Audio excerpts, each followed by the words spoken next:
Salut à tous, bienvenue à la dernière étape de la configuration HTTP Custom. Voilà la dernière étape qui est consacrée à l'utilisation et l'envoi.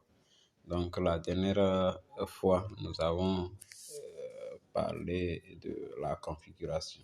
Maintenant, une fois que le programme s'est affiché et on a fait retour, il faut maintenant l'utiliser ou l'envoyer à qui de droit. Voilà, ainsi, nous allons appuyer sur le plus qui est en bas là, dans l'angle à bas là. Une fois, et il y a Save. Donc, il faut d'abord l'enregistrer avant de l'utiliser. Oui, donc, Save. Et là, nous avons ceci. Donc, ici, File Name, là, il faut écrire le nom du fichier.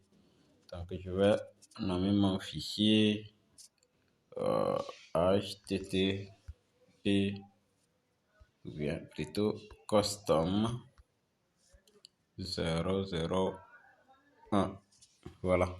Et maintenant, vous pouvez écrire des choses que vous avez vues, une note à laisser aux utilisateurs. Donc, vous cochez la case de notes. Et voilà, moi, j'avais écrit beaucoup de choses. Voilà, c'est ce que j'ai écrit. Et à chaque fois, quand j'écris là, il y a toujours ça qui réapparaît. Et donc, je peux modifier. Donc, aujourd'hui, c'est le 11.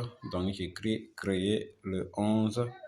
Et maintenant, je mets expire après 30 jours parce que c'est un compte de 30 jours que j'ai créé. Et j'ajoute mes numéros pour plus d'informations. Ensuite, cliquez sur Save. On clique sur Save donc pour sauvegarder. Et donc, la sauvegarde a été bien faite.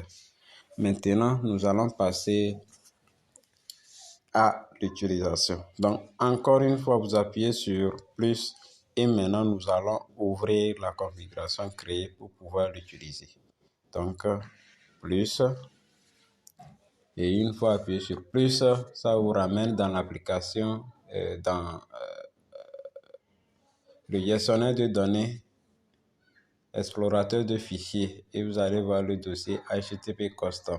Au cas où ce n'est pas venu ainsi, appuyez sur les trois traits là, dans l'angle droit là, une fois, et vous appuyez sur le nom du téléphone, et ensuite vous cherchez le dossier Download. Voilà. Donc, et vous cliquez là et vous allez voir HTTP Custom, un dossier HTTP Custom. Vous rentrez dedans. Maintenant, une fois vous rentrez dedans, vous cherchez le fichier que vous avez créé.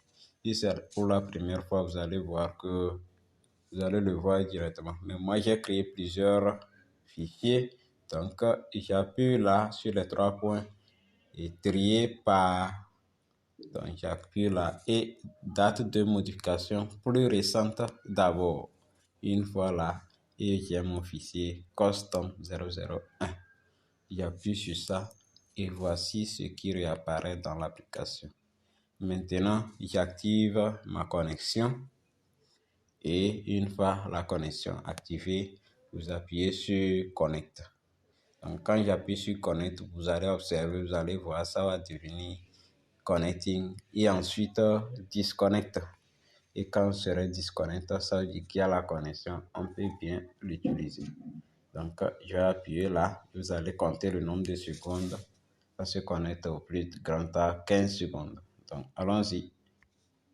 1, 2, 3, 4, 5, 6, 7, 8, 9, 10, 11, 12, 13. Voilà. 13 secondes, ça s'est connecté. C'est bien écrit disconnect. Ça veut dire que c'est connecté. Nous allons essayer de voir si vraiment ça travaille.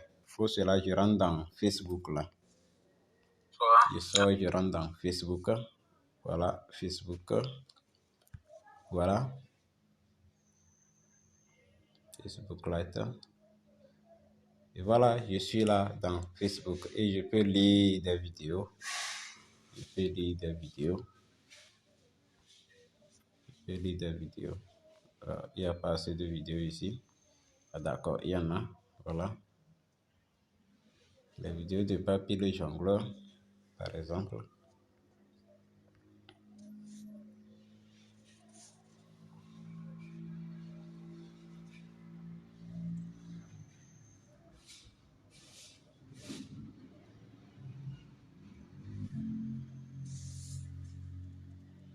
Donc, lorsque vous regardez en haut ici, vous allez voir le nombre de kilobits par seconde.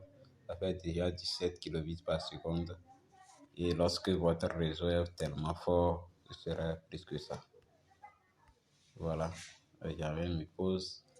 Donc, vous allez jouer toutes les vidéos comme vous voulez, essayer, vous allez voir, lire les messages, ainsi de suite. Maintenant, on veut envoyer la configuration à quelqu'un. Là, vous rentrez cette fois-ci dans gestionnaire du dossier. Maintenant, là, vous rentrez dans tous les fichiers. Vous allez voir le stockage interne. Dans le stockage interne, on cherche toujours le dossier download. Voilà, c'est lui ici. Et une fois là, vous avez le dossier HTTP Custom. Vous rentrez là et vous cherchez le fichier. Voilà, c'est lui ici, Custom 001. Donc, vous faites appui long sur lui et il y a partagé ici, en bas. C'est où là? Voilà, en bas ici, il y a partagé. Vous appuyez sur partager. Et si c'est par WhatsApp, vous voulez partager, vous cliquez sur le logo de WhatsApp, ainsi de suite. Donc, moi, je prends WhatsApp, IB, et business plutôt. Et là, je clique sur une personne et je l'envoie ça. Voilà. Et il peut donc l'utiliser en cliquant, en le téléchargeant et en cliquant là-dessus. Une fois il clique là-dessus ainsi, voilà, il choisit l'application HTTP Custom et il ouvre ça avec une seule fois. Et donc sur son téléphone, voilà, comme je suis déjà connecté, donc je ne peux pas l'ouvrir. C'est une autre personne qui peut l'ouvrir. Voilà, c'est la fin de la configuration HTTP Custom. Pour ceux qui viennent de me découvrir, ici c'est Lil Mac, l'homme de la connexion. Et c'est ma photo, vous voyez au profil, si vous venez de me découvrir et que mes vidéos sont très pertinentes et vous sont utiles, veuillez vous abonner à ma chaîne et activer la cloche de notification pour ne plus rater une nouvelle vidéo. Dans une prochaine vidéo, je vais vous montrer comment utiliser plusieurs WhatsApp sur un seul téléphone. Comme vous le constatez ici, j'utilise 3 WhatsApp. Il y a le premier là en jaune, l'autre qui est business et l'autre qui est simple. Et j'ai une autre application aussi à vous montrer, une application nommée Pi Network qui donne une application de crypto-monnaie gratuite et qui coûte très cher sur le marché. Ensuite, il y a aussi une nouvelle application de connexion rapide aussi qui a ce symbole de Go, il y a la clé là-dessus, comme on l'appelle, Netmode SIM. Voilà, donc si vous êtes intéressé, cliquez, likez, abonnez-vous et pour des prochaines vidéos, j'orienterai mes prochaines vidéos sur ces parties-là. Ok, jusque-là, portez-vous bien. Bonne soirée.